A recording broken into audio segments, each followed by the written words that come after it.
Quem foi Sêneca e por quê? 2000 anos depois, ainda falamos dele. Pensa comigo, quantas pessoas você conhece que realmente sabem viver bem? Não é viver correndo, não é viver se matando de trabalhar, nem viver anestesiado em frente a uma tela. É viver com paz, com propósito, com leveza. Poucos, quase ninguém. E é aí que Sêneca entra. Um cara que nasceu em Roma, no auge do Império, cercado de poder, riqueza e intriga política, e mesmo assim dedicou sua vida a responder uma pergunta simples, mas gigantesca: como viver sem ser escravo das preocupações? Sêneca foi filósofo estoico, conselheiro de imperadores, escritor de cartas e tratados, e, apesar de viver cercado de luxo, ele sabia que tudo aquilo era frágil. Um sopro do destino e tudo desapareceria. Ele próprio dizia: não é que temos pouco tempo para viver, mas que desperdiçamos muito. Você já percebeu como isso se aplica hoje? Olha ao redor. Gente correndo o tempo inteiro, lotando a agenda, mas reclamando que não tem tempo para nada. A realidade é dura. Não é falta de tempo, é excesso de desperdício. Sêneca já tinha avisado. Quer ver um exemplo simples? Pense em alguém que passa o dia todo se preocupando com fofoca de trabalho, ou alguém que perde horas comparando a própria vida no Instagram com a dos outros, ou até você, quando fica rolando o feed até cair no sono, sem lembrar o que viu. Isso é desperdiçar vida. É transformar minutos valiosos em nada. Marco Aurélio dizia: você age como se fosse viver 10.000 anos. A morte já está à sua espreita. Enquanto vive, enquanto é possível, torne-se bom. Marco Aurélio e Sêneca nunca se conheceram, mas falavam a mesma língua, a da urgência de viver agora. E olha que curioso, Sêneca não foi apenas um teórico sentado em biblioteca. Ele foi político, empresário, tutor de Nero, o imperador mais caótico de Roma. Imagina o estresse disso. E mesmo assim, no meio do caos, escrevia cartas para seu amigo Lucílio. Cartas que até hoje ecoam como se fosse um podcast enviado do passado. Nelas, ele falava de ansiedade, de medo da morte, de como lidar com perdas. Problemas que não mudaram nada em 2000 milênios. Você acha que a ansiedade nasceu na era digital? Nada disso.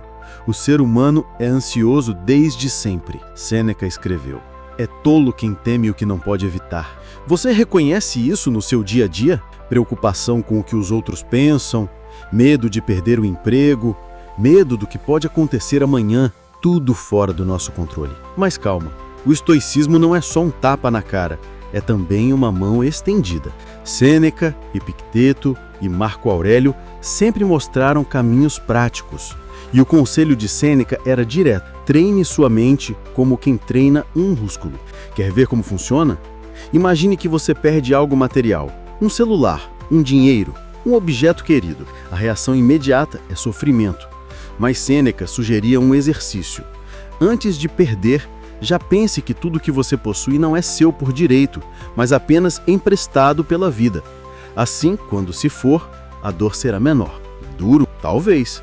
Mas pense, quantas crises poderiam ser evitadas se a gente entendesse que nada é permanente? Epicteto dizia: não são as coisas que nos afetam, mas a opinião que temos delas. E Sêneca completava essa visão lembrando que não adianta acumular riqueza ou cargos se a mente continua escrava. Quantos você conhece que tem dinheiro, mas não tem paz? Quantos têm status, mas dormem mal todas as noites? A escravidão mental é pior que qualquer corrente de ferro. E aqui entra uma pergunta que Sêneca adorava fazer e que eu passo agora para você. Você vive de verdade ou apenas existe? Quantos dias da sua vida foram realmente vividos? Não falo de viajar para outro país ou comprar um carro novo. Falo de momentos simples, uma conversa profunda, uma risada sincera, uma caminhada em silêncio, um abraço verdadeiro. Isso é viver. O resto é sobrevivência automática. Agora, deixa eu te perguntar uma coisa. Você já se inscreveu aqui no canal? Porque se o tema de hoje já mexeu com você, imagina os próximos mergulhos na filosofia. A ideia aqui não é te dar respostas prontas, mas abrir espaço para você pensar junto. Então se inscreve e ativa o sininho, porque Como diria Sêneca, enquanto adiamos, a vida passa. Outra lição central dele era sobre o uso do silêncio. Enquanto muita gente fala demais, ele lembrava que a sabedoria está em falar pouco e ouvir muito. Isso me lembra Sócrates, que dizia, fala para que eu te veja. E lembra também Schopenhauer, que séculos depois escreveu, pouca gente tem força de caráter suficiente para se contentar em ter a razão sem querer mostrar que a tem. No fundo, todos eles sabiam que o ego nos rouba paz. E Sêneca recomendava cultivar a calma como quem cultiva um jardim, com disciplina e paciência. Ele também não fugia do tema mais temido de todos, a morte. Enquanto a maioria se desespera só de pensar nela, Sêneca encarava de frente. Para ele, o medo da morte é o maior ladrão de vida. Em cartas a Lucílio, escreveu, a vida inteira é uma preparação para a morte, mas não de forma mórbida. Ao contrário, pensar na morte era uma forma de valorizar cada instante.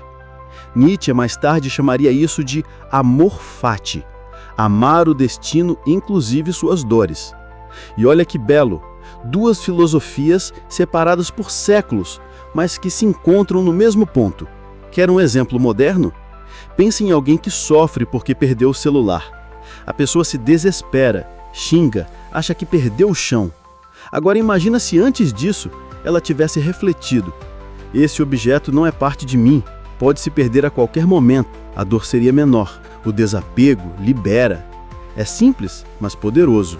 E Sêneca ainda falava sobre riqueza. Ele mesmo era rico, mas sabia que o dinheiro não garante serenidade, escreveu.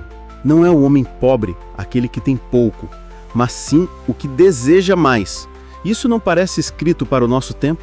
Vivemos na era do consumo infinito. Sempre falta algo. O celular novo, a viagem dos sonhos, o corpo perfeito. A roda nunca para. E o resultado? Ansiedade, frustração, esgotamento. Sêneca lembrava que a verdadeira riqueza está em precisar de pouco. E aí a vida fica leve. Mas calma, ele não pregava largar tudo e viver como eremita. Sêneca acreditava que dá para viver no mundo com família, trabalho e responsabilidades sem ser devorado por elas. Basta ajustar a mente. É como estar no meio de uma tempestade, mas manter o coração calmo. Marco Aurélio dizia, a felicidade da sua vida depende da qualidade dos seus pensamentos. E essa mesma linha que conecta todos esses filósofos. O mundo externo nunca será totalmente calmo, mas a mente pode ser. No fim, o legado de Sêneca é um convite. Um convite para parar de correr sem direção. Um convite para olhar para dentro, simplificar, viver com coragem e serenidade. Ele nos inspira porque fala de algo que não envelhece, o desejo humano de viver em paz. E talvez essa seja a verdadeira resposta. Não basta existir, é preciso viver, sabendo que cada instante é único. Como disse Sêneca, e com isso eu encerro, enquanto vivemos, aprendamos a viver.